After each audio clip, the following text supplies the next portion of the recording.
Hey everybody, welcome to Bestie Book Reviews. I'm here with my bestie Mandy. And I'm here with my bestie Jessica. So it's that time of the week. It's time for our 1 minute book recs. It's a mouthful, guys. This is where we go over all the week. Oh my Lanta. This is where we go over all the books that we've read in the past week with 1 minute synopsises for each book. I did it. Good job. So make sure you hit that subscribe button. We love to give away free books on our channel. We have some of our favorite books that we're gonna be giving away coming up, and we also have some other giveaways planned. So always make sure you check back to watch our videos to hear info on how you can make sure you're entered to win those. But subscribing gets you entered in our 2K automatically.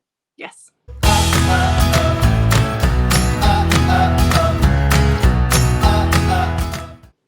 Okay, so this week was a little different for the both of us. Yeah. So let's kind of talk about that. How many books did you read this week? Well, we're working on the DNF series, so not including that, which let's just say they're all novellas, but there's 12 of them. And on average, I would say they're almost 100 pages because several have been significantly over 100, some have been under. So just on average, that's 100 pages. So that's like 1,200 pages, which is 3 decent sized books right there. Yeah. Just want to point that out. So I have 4 books read outside of the DNF series. So I have 6 books read outside the DNF series, but one is a duet. So I'm just going to talk about the one. And then one is a series that I've read the first 2 in the series, and there's more books in it. So it is the same couple, goes to the series. So I have 4 books to talk about as well. Technically, I read 13, though, because, DNF series. But, yeah. So let's do it. Do you have our timer ready? I have the timer ready. Okay. So I got to find where I was supposed to start. Man, this is hard. Okay. So my first book is the duet that I read this week, and it is Road to Nowhere and Then Ends Here by M. Robinson. This was a reread for me, but I hadn't read it since like 2020, and I just felt the need. I had to do it. This is an MC romance. This is a gritty MC romance. There's a little bit of taboo-ness to this one as well. The first one is a very slow burn. So this is about Mia and Creed. Creed meets Mia like a day before her 10th birthday. He is in his late teens, very early 20s. He is the son of the president of the MC, and it is a gritty MC. It is Hell's Angels MC. And she is from the other side of the tracks. She comes from a prominent family, but he is friends with her brother.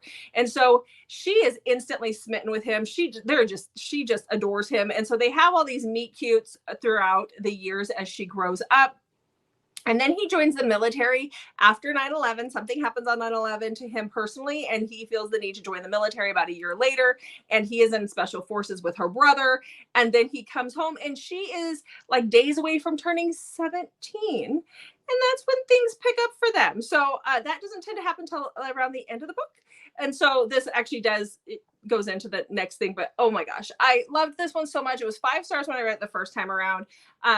Definitely has that taboo because she is young. She is the one chasing him. She is the aggressor, even as a child, which is a little odd. But in my head, I don't even think of her as 17 because the way she behaved in the book. So, but I did love this book. I love the whole series, but because there's one more about the other brother that comes up. So poor Creed, he's got issues. So, all right. Sounds like it. He does. I think you'd like it though, a lot. Yeah. So what is your first book of the week? My first book of the week is phenomenal, and it is Play Along by Liz Tomforde. I read and listened, so the narration to this is phenomenal. It's got Samantha Brentmore and Jacob Morgan, so great cast there for the narration. Sorry, I gotta set the timer. There we go. Okay, so we have Isaiah. Isaiah, we meet a little bit in the previous book. So this is part of the Windy City series. This is book number 4. And book number 3, we see Isaiah because book 3 is about Kai, which is his brother. So this is Isaiah's book. So we're back in baseball. And Isaiah has been in love with the female doctor on staff, Kennedy. And he like just loves her. Like we see their meet cute, but she is engaged at the time. So he, is respectful of that. And when he finds out that she is single, he is ready to go for it. But Kennedy is the only female on staff here. And the doctor she works under is he's not happy that he hired her. He did not want to hire a female. And so he does not let her work up to her potential at all. And so she's kind of miserable a little bit here, but she's about to land her dream job. She just needs to finish out this season with them. And she will be able to, move on to this dream job that she has.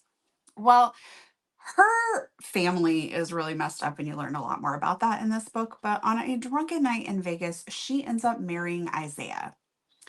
And she is pretty devastated the next day. She knows she's going to lose her job.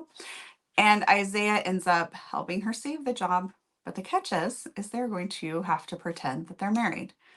But Isaiah really wants to be married to her. Of course. Loved it. Solid 5 stars. It is going in my top reads of the year. Awesome. This whole series is phenomenal. Love it. Okay.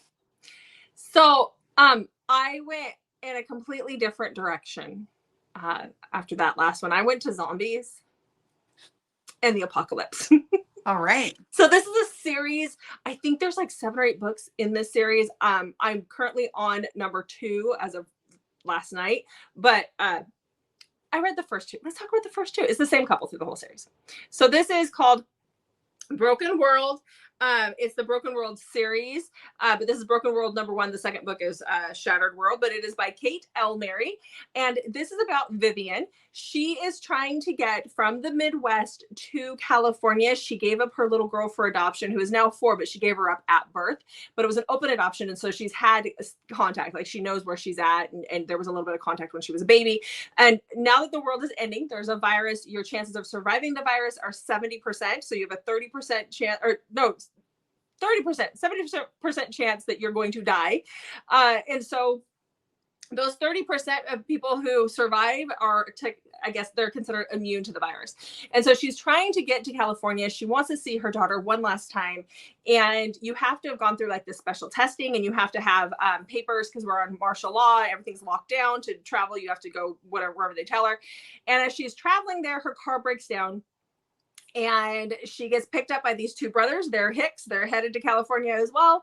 One of them is the stereotypical redneck. And, he's even got his snooze or his chew in his mouth. It's gross. But she and the other brother, Axel, after a while, start a relationship. So this is a very slow burn. The dead do start to rise eventually. Right now, they just think that they're sick. Very slow. And as far as like the spice, it's on the lower level. There is spice, but it starts out, we get hot and heavy, and then it kind of fades to black. At that point, like, we know what's happening. So didn't really bother me, but there isn't any spice in the first book. That picks up in the second book. So it was good. I'm giving it a 4 stars for each book right now. It might be higher, but I'm really enjoying it a lot. Like, I can't put it down. I'm going into the next one. So that's a positive thing, but nobody is safe. Let me tell you, nobody is safe in this book. So keep some edge of your seat. All right. What's next for you? Next for me, I went to Dark Hockey. Ooh, tell me about it. Speaking my love language now. Okay, so I read When We Lied by Claire Contreras. This is number 2 in the Fairview Hockey series. Again, this one is a little hockey light. We don't see it as much as we do in most hockey romances, but oh my gosh, this was good.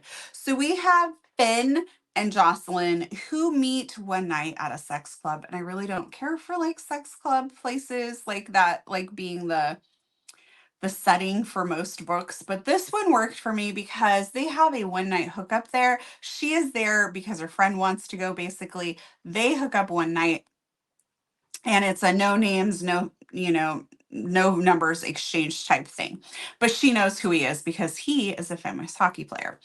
Well, we fast forward 4 years later. He is back in town because he is starting on this new team, a new professional team that's going to be starting there. So he's in town, but he comes looking for Jocelyn because Finn wants some answers, because the friend that she was with at the sex club the first time is his sister, and his sister was killed in the club, and there was a fire.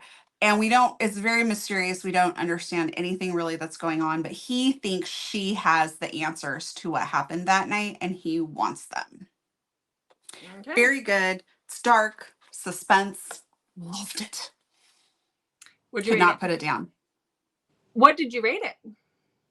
I rated it a 5. It was really good. Good. And I'm hoping S Mastery just came out with a book like this last week that's dark hockey. It's the pucking coach's daughter, and I really want to get to it this week. I like me some dark hockey. Oh yeah, I have that on my list. Mm-hmm. Yeah. I have it on my Kindle. So, you know, fingers crossed, I'll read it here. It was on my July TBR and I did not get to it.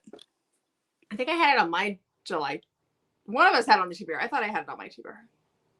Well, I mean, you may have had it on the July but you TBR had it on video. Your TBR. It was on my July TBR because it came out like at the end of July, but I've not gotten to it. I get what you're putting down. I get it. Sorry, I confused you. It's okay. I get easily confused. We don't realize only one of us was allowed a July TBR. Yeah, you're not allowed. Only I am. Well, I was getting confused. I was like, but I thought I had it on my book in the. That's where I was getting confused. No, you did, but I also. Yes, because you heard. You're like, let me write that down. No, I had it. I had it written down before then. And you called me and you said, "Are you using it?" And I said, "No, you can use it." It's funny. You remember the things that have happened recently. I can only remember the things that happened to us in high school. We make a good team, but it is sad. It's very sad. So it will be interesting when we're little old ladies, let me tell you. All right. Okay, so my next book, I don't think anybody's ready for this. I wasn't ready for this, but I finished Heart of Frost and Scars. And the only way I would have more to read is like if Pam has edits that need to be done, but it has to be like out by the Monday's the last day that can happen. So the day this video comes out. So let me tell you guys about the third book in the Frozen Fate trilogy. I have to get caught up and it's overwhelming me how much stuff I want to read. I know. But audio comes out for the first book this month. So at least you have that because that first book is long. So the second book is just as long, let me tell you. Or the third book, I mean, is just as long. So just putting that out there. So Heart of Frost and Scars. So this is the conclusion of Frankie's story.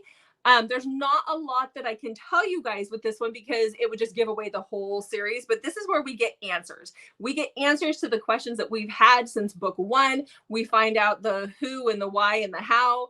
And I'm just going to tell you guys right now, you're not prepared. The first half of the book really is relationship, figuring out the relationship situation with Frankie and the people that she's still with. I'm not going to tell you who, but the people that are in her life and figuring all that out. But then we really get into the nitty gritty of it. And I didn't see it coming. I was holding out hope. She blew me away. I can normally predict. I could not predict. It just came out of left field. So, obviously 5 stars, top read of the year. I don't even know what to say. So, I feel very blessed that I got to do this for Pam. Like it really just, thank you. But I did there wasn't as much Alaska elements in this one that I needed to nitpick. So I kind of felt like, I was like, oh, well, that period was missing there. So I kind of felt like one of the crappier beta readers in this one, but still, it was so good. Okay. Nobody's ready. All right. What's your next book? Okay, my next book is Travis by Mia Sheridan. Mm-hmm. I'm just going to say it. This might be an unpopular opinion. I really enjoyed Archer. I was expecting like Archer levels here, and I got a little bored at times in this book. And I know lots of people loved it, and I don't know. I got a little bored. I rated it a 3.5, so I put it as a 4 on Goodreads. but it was missing something. And I don't know if my expectations were just high because of how much I enjoyed Archer or what. But here we have Travis. Travis we see quite a bit in Archer's story, and we hate him. And I think that that's what the problem was, I think, is because we don't like him in that story. And then all of a sudden, he has already redeemed himself basically when we start this story. And we don't get to see that path too much for him. And I think that would have been better if we could have seen his character change more. But we're already supposed to be like rooting for him once this book starts. So he meets Haven. Haven's new in town. He pulls her over. And that is their meet cute. And from there, they keep running into each other and things start to happen between the two of them.